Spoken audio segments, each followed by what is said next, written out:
Once again, welcome back to KC's Classes. KC's Classesന്റെ മറ്റൊരു പുതിയ വീഡിയോയിലേക്ക് എല്ലാവർക്കും സ്വാഗതം. This is Kiran CS. Calicut university M.Com second semester എക്സാംസിൽ നെക്സ്റ്റ് നടക്കാൻ പോകുന്നത് ഏറ്റവും ഇമ്പോർട്ടൻ്റ് ആയിട്ടുള്ള തിയറി പേപ്പറാണ് അഡ്വാൻസ്ഡ് സ്ട്രാറ്റജിക് മാനേജ്മെന്റ്. നമ്മൾ ഈ ഒരു സബ്ജക്റ്റിന്റെ ഇമ്പോർട്ടൻറ്റ് ക്വസ്റ്റ്യൻസിന്റെ വീഡിയോ ഉറപ്പായും പ്രതീക്ഷിക്കുന്ന ഓരോ പാർട്ടിലുള്ള ചോദ്യങ്ങളുടെ ഡിസ്കഷൻ ഇതൊക്കെ അപ്ലോഡ് ചെയ്ത് കഴിഞ്ഞിട്ടുള്ളതാണ്. സ്മാർട്ട് സ്റ്റഡിക്ക് വളരെ ഹെൽപ്ഫുൾ ആയിരിക്കും. കാണാത്തവരുണ്ടെങ്കിൽ കാണാം. നെക്സ്റ്റ് നമ്മൾ എപ്പോഴും ചെയ്യുന്നതാണ്, ഇപ്പോൾ പഠിച്ചുകൊണ്ടിരിക്കുന്ന കുട്ടിയാണെങ്കിലും നാളത്തെ എക്സാമിന് ഒന്ന് പാസ് ആകണമെങ്കിൽ ശ്രദ്ധിക്കേണ്ട ഏറ്റവും സിമ്പിൾ ആയിട്ടുള്ള കുറച്ച് കാര്യങ്ങളാണ് ഈ ഒരു വീഡിയോയിൽ ഇൻക്ലൂഡ് ചെയ്യുന്നത്. Last day examination tips. വീഡിയോയിലോട്ട് പോണേക്കാൾ മുമ്പ് പറയാനുള്ളത്, നമ്മുടെ സ്ഥാപനം M.Com-ന് ഓൺലൈനായിട്ട് കോച്ചിങ് പ്രൊവൈഡ് ചെയ്യുന്ന സ്ഥാപനമാണ്. എല്ലാ സെമസ്റ്ററിലെയും ക്ലാസ്സസ് നമ്മൾ പ്രൊവൈഡ് ചെയ്യുന്നുണ്ട്.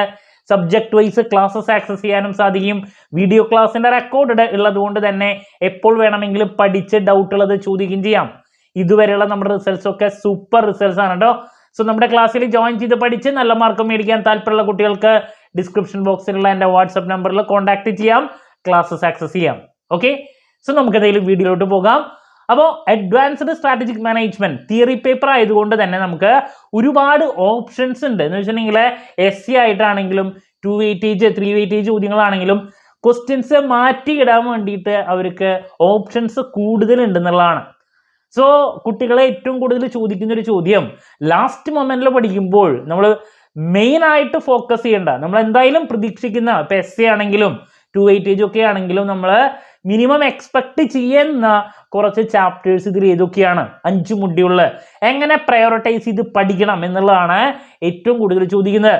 അപ്പോൾ ഞാൻ എൻ്റെ ഇമ്പോർട്ടൻറ്റ് ക്വസ്റ്റ്യൻസിൻ്റെ വീഡിയോയിൽ പറഞ്ഞൊരു കാര്യമാണ്, നിങ്ങൾ essay ലഭിക്കണമെങ്കിൽ മെയിൻ ആയിട്ട് ഫോക്കസ് ചെയ്യേണ്ടത് strategy evaluation and control, last chapter ആയിട്ടുള്ള ഒന്നാണ്. അതുപോലെ തന്നെ സ്ട്രാറ്റജി ഇംപ്ലിമെന്റേഷൻ, ഇതിൽ നിന്ന് എപ്പോഴും മാറി മാറി essay വരുന്നതാണ്.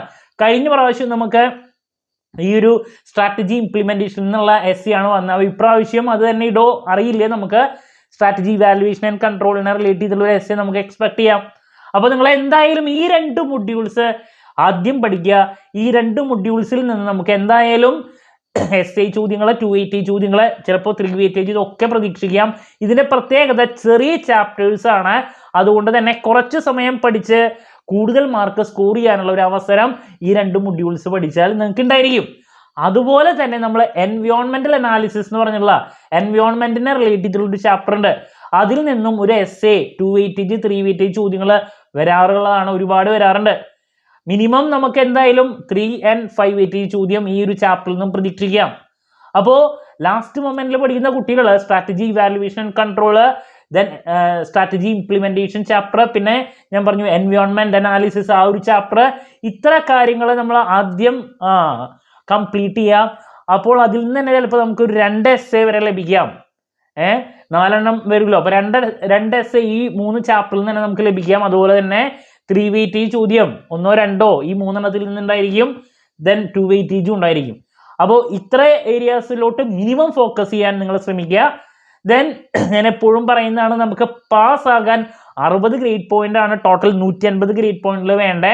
സോ അതിന് ലാസ്റ്റ് മൊമെന്റിൽ പഠിക്കുന്ന കുട്ടികൾ പാർട്ട് എയും പാർട്ട് സിയും തന്നെ എപ്പോഴും ഫോക്കസ് ചെയ്യുക. കാരണം എന്താ, ഈ 2 പാർട്ടിലാണ് റിപ്പീറ്റ് ചോദ്യങ്ങൾ കണ്ടുവരാറ്. ദെൻ അതിൽ ഡിഫിക്കൽട്ട് ആയിട്ടുള്ള ചോദ്യങ്ങൾ അവർ ജസ്റ്റ് ഒന്ന് മാറ്റി പരീക്ഷിക്കാറുണ്ട്. അത് നമ്മൾ അഡ്വാൻസ്ഡ് കോർപ്പറേറ്റ് അക്കൗണ്ടിൽ കണ്ടൊരു കാര്യമാണ്. എന്നാലും നമുക്ക് 4 essay ഉള്ളതുകൊണ്ട് തന്നെ കമ്പൽസറി ആയിട്ട് ബാക്കി ഓപ്ഷൻസ് അവിടെ ഉണ്ടായിരിക്കും അല്ലേ. ഇപ്പോൾ അഡ്വാൻസ്ഡ് കോർപ്പറേറ്റ് അക്കൗണ്ടിങ്ങിൽ നമ്മൾ അവർ ഇതുവരെ ആയിട്ട് ഇടാത്തൊരു essay, ഇൻവെസ്റ്റ്മെന്റ് അക്കൗണ്ടിങ്ങിൽ നിന്ന് ഇൻവെസ്റ്റ്മെന്റ് അക്കൗണ്ട്സ്, അതിൽ നിന്നൊരു essay വന്നിട്ടുണ്ടായിരുന്നു. അപ്പോൾ അതുപോലെ തന്നെ നമ്മൾ ഇവിടെയും ഇതുവരെ ചിലപ്പോൾ ഇടാത്തൊരു ടോപ്പിക്ക് പുതിയതായിട്ട് വരാം. എന്നാലും ഓൾറെഡി വരുന്ന ടോപ്പിക്കുകൾ 1 2 നമുക്ക് എന്തായാലും പ്രതീക്ഷിക്കുകയും ചെയ്യാം. ഓക്കെ, അപ്പോൾ അതുപോലെ തന്നെ നമുക്ക് പാർട്ട് എയിലും സിയിലും കംഫർട്ടബിൾ ആയിട്ടുള്ള ഒരു 4 ചോദ്യം പാർട്ട് എയിലും, കംഫർട്ടബിൾ ആയിട്ടുള്ള ഒരു 2 essay പാർട്ട് സിയിലും ഉണ്ടായിരിക്കും. ഈ 2 പാർട്ടിലോട്ട് നമ്മൾ ഫോക്കസ് ചെയ്ത് പഠിക്കുകയാണെങ്കിൽ നിങ്ങൾക്ക് പുഷ്പം പോലെ പാസ്സാകാൻ സാധിക്കും.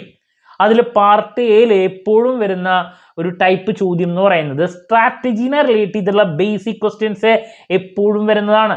ഇപ്പോൾ സ്ട്രാറ്റജി എന്താണ്, സ്ട്രാറ്റജിക് മാനേജ്മെന്റ്, സ്ട്രാറ്റജിക് പ്ലാനിങ് എന്താണ്, സ്ട്രാറ്റജിക് കൺട്രോൾ എന്താണ്, strategy evaluation, strategy choice, strategic alliance, joint venture, ഇങ്ങനെ ബേസിക് ടേമുകളുണ്ട് ഒരുപാട് സ്ട്രാറ്റജി റിലേറ്റ് ചെയ്തിട്ടുള്ളത്.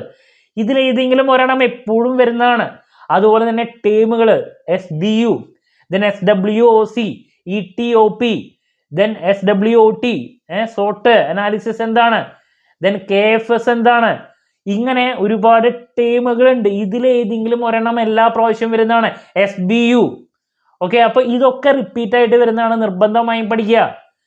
പിന്നെ അതുപോലെ തന്നെ നമുക്ക് എൻവയോൺമെന്റൽ analysis, എൻവയോൺമെന്റൽ scanning, micro environment, macro environment, ഇതിനെ റിലേറ്റ് ചെയ്തിട്ടുള്ള ചോദ്യങ്ങൾ പലപ്പോഴും വരാറുണ്ട്. അതുപോലെ തന്നെ വിഷൻ, മിഷൻ, അതുപോലെ തന്നെ ഗോൾ, ഒബ്ജക്റ്റീവ്, ഇതിലേതെങ്കിലും ഒരെണ്ണം റിപ്പീറ്റ് ആയിട്ട് വരാറുണ്ട്. ഡ്യൂപോൺ കൺട്രോൾ മോഡൽ എന്താണ്, റിപ്പീറ്റ് ആയിട്ട് വരുന്ന മറ്റൊരു ചോദ്യമാണ്.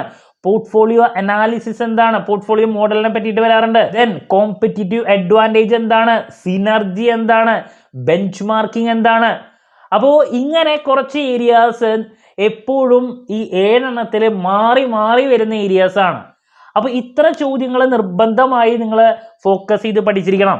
അതുപോലെ തന്നെ സ്ട്രാറ്റജീസിൽ ഏതെങ്കിലും ഒരെണ്ണം, എക്സ്പാൻഷൻ സ്ട്രാറ്റജി, അതുപോലെ തന്നെ growth strategy, merger strategy, take over, അങ്ങനെ പലതരത്തിലുള്ള സ്ട്രാറ്റജീസ് ഉണ്ട്. അതിലേതെങ്കിലും ഒരെണ്ണം എപ്പോഴും എന്താണെന്നുള്ളത് 2 വെയിറ്റേജിനിൽ കണ്ടുവരാറുള്ളതാണ്. അതുപോലെ തന്നെ ബാലൻസ് സ്കോ കാർഡ് എന്താണ്, KPI എന്താണ്, ഓർഗനൈസേഷണൽ റീഡിസൈനിങ്, ഓർഗനൈസേഷണൽ അപ്രൈസൽ. അപ്പൊ ഇങ്ങനെ കുറച്ച് ചോദ്യങ്ങളാണ് എപ്പോഴും 2 വെയിറ്റേജിനിൽ അങ്ങോട്ടും ഇങ്ങോട്ടും ഇടുന്നത്. സോ 7 എണ്ണത്തിൽ 4 എണ്ണം റിപ്പീറ്റ് ചോദ്യങ്ങളും 3 എണ്ണം പുതിയതായിട്ട് കുറച്ച് നമ്മൾ കാണാത്ത ഒരു ചോദ്യങ്ങളൊക്കെ നമുക്ക് പ്രതീക്ഷിക്കാം. അപ്പോൾ അങ്ങനെ പാർട്ട് എയിൽ ഞാൻ ഈ പറഞ്ഞ ചോദ്യങ്ങളിലോട്ട് കൂടുതൽ ഫോക്കസ് ചെയ്യുക. ദെൻ എസ്സേയിലോട്ട് വരുന്ന സമയത്ത് ഞാൻ പറഞ്ഞു സ്ട്രാറ്റജി ഇവാലുവേഷൻ ആൻഡ് കൺട്രോൾ നമ്മൾ പ്രതീക്ഷിക്കുന്ന ഒരു ടോപ്പിക്കാണ്. സ്ട്രാറ്റജി ഇംപ്ലിമെന്റേഷനും പ്രതീക്ഷിക്കുന്നതാണ്. അത് കഴിഞ്ഞ പ്രാവശ്യം വന്നതുകൊണ്ട് ഇപ്രാവശ്യം ഉണ്ടാവും എന്നുള്ളത് നമുക്ക് അറിഞ്ഞുകൂടാ. പിന്നെ നെക്സ്റ്റ് നമ്മൾ എല്ലാ പ്രാവശ്യവും ഏതെങ്കിലും ഒരു സ്ട്രാറ്റജീനെ റിലേറ്റ് ചെയ്തുള്ള എസ്സേയും പ്രതീക്ഷിക്കുന്നുണ്ട്. ഇപ്പം എക്സ്പാൻഷൻ സ്ട്രാറ്റജിയോ സ്റ്റെബിലിറ്റി സ്ട്രാറ്റജിയോ അങ്ങനെയുള്ള പല സ്ട്രാറ്റജീസിൽ ഏതെങ്കിലും ഒരെണ്ണം എക്സാമിന് എസ്സേക്ക് വരാറുണ്ട്. എൻവയോൺമെന്റൽ സ്കാനിങ് എസ്സേക്ക് വരാറുള്ള മറ്റൊരു ടോപ്പിക്കാണ്. പിന്നെ മാക്രോ എൻവയോൺമെന്റിനെ പറ്റിയിട്ട് എക്സ്പ്ലെയിൻ ചെയ്യാൻ വേണ്ടിയിട്ട്, ബിസിനസ് എൻവയോൺമെന്റിനെ പറ്റിയിട്ട് എക്സ്പ്ലെയിൻ ചെയ്യാൻ വേണ്ടിയിട്ടുള്ള എസ്സേ കാണാറുണ്ട്. സ്ട്രാറ്റജിക് ചോയ്സിന്റെ പ്രോസസ്സ് മറ്റൊരു എക്സ്പെക്ട് ചെയ്യുന്ന ചോദ്യമാണ്. എമർജിങ് ട്രെൻഡ്സ് കഴിഞ്ഞ പ്രാവശ്യം എസ്സേക്ക് വന്നതുകൊണ്ട് തന്നെ ഇപ്രാവശ്യം വീണ്ടും അത് ഇടുമെന്നുള്ളത് അറിഞ്ഞുകൂടാ. അപ്പോൾ ഇങ്ങനെ നമ്മൾ ലാസ്റ്റ് മൊമെന്റിൽ പഠിക്കുന്ന കുട്ടികൾ, ഞാൻ പറഞ്ഞൊരു 3 ടോപ്പിക്ക് ഞാൻ നേരത്തെ പറഞ്ഞത്, ആ 3 ടോപ്പിക്കിൽ നിന്ന് നമുക്ക് എന്തായാലും 2 എസ്സേ വരെ പ്രതീക്ഷിക്കുന്നുണ്ട്. അപ്പോൾ കുറച്ച് ചെറിയ ചാപ്റ്റേഴ്സ് ഒക്കെ തന്നെയാണ് ഈ 2-3 ചാപ്റ്റർ പറഞ്ഞത്. അതിലോട്ട് ഫോക്കസ് ചെയ്ത് നമുക്ക് 2 എസ്സേ കംഫർട്ടബിൾ ആയിട്ട് കയ്യിൽ കിട്ടുകയാണെങ്കിൽ, നേരത്തെ പറഞ്ഞ 2 വെയിറ്റേജും കിട്ടുകയാണെങ്കിൽ ഒരു 4 എണ്ണം നമുക്ക് പാസ് മാർക്കിൻ്റെനേക്കാൾ കൂടുതൽ കംഫർട്ടബിൾ ആയിട്ട് കിട്ടുന്നതാണ്. ദെൻ ഈ പറഞ്ഞ പല കാര്യങ്ങളും തന്നെ നമുക്ക് പാർട്ട് ബിയിലും പ്രതീക്ഷിക്കാം.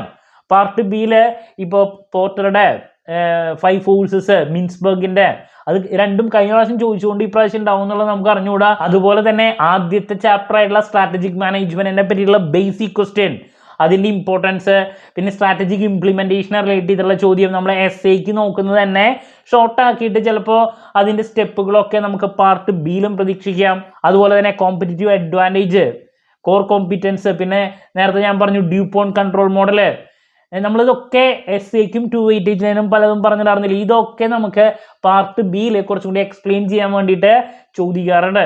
ദെൻ ഞാൻ നേരത്തെ പറഞ്ഞു പല സ്ട്രാറ്റജീസ്, അതിൽ എക്സ്പാൻഷൻ, മെർജർ, ടേക്ക് ഓവർ, റിട്രീച്ച്മെന്റ്, അങ്ങനെ ഒരുപാട് സ്ട്രാറ്റജീസ്, സ്റ്റെബിലിറ്റി, ഇതിലേതെങ്കിലും ഒരെണ്ണം എപ്പോഴും നമുക്ക് 3 വെയിറ്റേജിനിൽ പ്രതീക്ഷിക്കാം. എസ്സേക്ക് ഞാൻ നോക്കാൻ പറഞ്ഞാണ്. എൻവയോൺമെന്റൽ analysis, എൻവയോൺമെന്റൽ scanning, then micro environment, business environment ഞാൻ പറഞ്ഞു ആ ചാപ്റ്റർ നോക്കാൻ. അതിലേതെങ്കിലും ഒരെണ്ണം 3 വെയിറ്റേജിൽ നമുക്ക് പ്രതീക്ഷിക്കാം. അപ്പോൾ പാർട്ട് എയിലും പാർട്ട് സിയിലും നമ്മൾ പ്രതീക്ഷിക്കുന്ന പല ചോദ്യങ്ങളും മാറി പാർട്ട് ബിയിലും നമുക്ക് എക്സ്പെക്ട് ചെയ്യാം. അതുപോലെ തന്നെ സ്ട്രാറ്റജിക് ഡിസിഷൻ മേക്കിംഗ് പ്രോസസ്സ്, അത് നമുക്ക് 3 വെയിറ്റേജിനിൽ വരാറുള്ളതാണ്. ഓക്കെ, അപ്പോൾ ഞാൻ പറഞ്ഞു ലാസ്റ്റ് മൊമെന്റിൽ പഠിക്കുന്ന കുട്ടികൾ പാർട്ട് എയിലും സിയിലോട്ട് ഫോക്കസ് ചെയ്യുക. അതിൽ നമ്മൾ പഠിക്കുന്ന പല കാര്യങ്ങളും 7 എണ്ണത്തിൽ ചിലപ്പോൾ 2-3 എണ്ണമൊക്കെ ആയിട്ട് നമുക്ക് പാർട്ട് ബിയിലും പ്രതീക്ഷിക്കാം. സോ എല്ലാ ചോദ്യങ്ങളും അറ്റൻഡ് ചെയ്ത് ഫുൾ ടൈം എക്സാമുകൾ സ്പെൻഡ് ചെയ്ത് ഞാൻ ഈ പറഞ്ഞ രീതിയിലൊക്കെ കാര്യങ്ങൾ മുന്നോട്ട് കൊണ്ടുപോവുകയാണെങ്കിൽ പുഷ്പം പോലെ നമുക്ക് പാസ് മാർക്ക് അല്ല അതിനേക്കാൾ കൂടുതൽ നേടാൻ സാധിക്കും.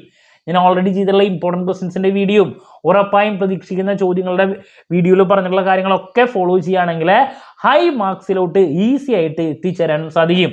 ഏറ്റവും കൂടുതൽ പറയാനുള്ള ഒരു കാര്യം, തിയറി പേപ്പർ ആയതുകൊണ്ട് തന്നെ കൂടുതൽ എഴുതാനുണ്ട്. അപ്പോൾ അതുകൊണ്ട് തന്നെ ഓരോ ചോദ്യങ്ങളും കറക്റ്റ് സമയം പാലിച്ച് എന്ത് ചെയ്യുക, ഇൻ ടൈമിൽ എഴുതി അവസാനിപ്പിക്കാൻ ശ്രമിക്കുക. അതല്ലെങ്കിൽ പല ചോദ്യങ്ങൾക്കും കറക്റ്റായിട്ട് ആൻസർ ചെയ്യാനുള്ള സമയം കുട്ടികൾക്ക് കിട്ടാറില്ല. ഈ ഒരു പേപ്പറിൽ ഒരുപാട് എഴുതാനുള്ളത് കൊണ്ട് തന്നെ ഏറ്റവും കൂടുതൽ ശ്രദ്ധിക്കേണ്ട മറ്റൊരു കാര്യമാണ്. Okay, so that's about last day examination tips. നിങ്ങൾ ഫോക്കസ് ചെയ്യേണ്ട കാര്യങ്ങളൊക്കെ പറഞ്ഞിട്ടുണ്ട്. ഹൈ മാർക്കിലോട്ട് പോകാൻ താല്പര്യമുള്ള കുട്ടികൾ നിങ്ങൾ ചെയ്യേണ്ട കാര്യങ്ങളും ഞാൻ പറഞ്ഞു. അതുപോലെ തന്നെ ലാസ്റ്റ് മൊമെന്റ് പഠിക്കുന്ന കുട്ടികൾ മിനിമം ഫോക്കസ് ചെയ്യേണ്ട കാര്യങ്ങളും പറഞ്ഞു. എന്തായാലും പല ചോദ്യങ്ങളും മാറ്റി പുതിയതായിട്ടുള്ളത് നമുക്ക് എക്സ്പെക്ട് ചെയ്യാം. എന്നാലും നമ്മൾ റിപ്പീറ്റ് ആയിട്ട് വരുന്ന ഏരിയാസ് ഞാൻ പറഞ്ഞു, അതിൽ നിന്നുള്ള ചോദ്യങ്ങളെ കുട്ടികൾക്ക് സപ്പോർട്ടീവ് ആയിട്ട് എന്തെങ്കിലും പ്രതീക്ഷിക്കുന്നുണ്ട്. Okay, so that's about advanced strategic management. So നാളെ എക്സാമിന് ശേഷം എക്സാം റിവ്യൂ ആയിട്ട് വീണ്ടും കാണാമെന്നുള്ള പ്രതീക്ഷയോടെ നിർത്തുന്നു. This is Kiran CS signing off. Have a nice day. Thank you and all the very best.